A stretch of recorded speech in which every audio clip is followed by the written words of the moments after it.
থেকে কে চালাচ্ছে? আমি চালাইতেছি, তোমার কি? তোমার জন্য আমি অ্যাক্সিডেন্ট করেছি। এইটা তোমার দোষ। আরে আমার গাড়ি কিভাবে পাঞ্চার হয়ে গেল? এই আমার বোন সবকিছু করতে পারে। তাহলে তুমি আমার গাড়ির টাকা দাও। তোমার টাকা লাগবে?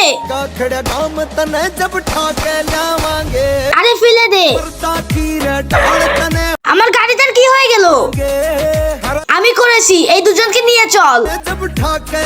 ভাইকে সব বলতে হবে।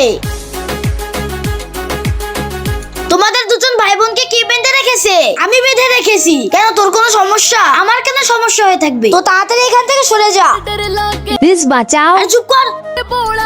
তোমাদের দুজনকে আমি মালয়েশিয়ায় বেচে দিব। কি করতেছে এসব? আরে এই দেখ আমি কে। আরে তুই? দেখে নেব তোকে। যদি এই ছবিটাকে মন থেকে ভালোবেসে থাকে তাহলে ভিডিওটাকে একটা লাইক দিয়ে চ্যানেলটাকে সাবস্ক্রাইব করে দেন।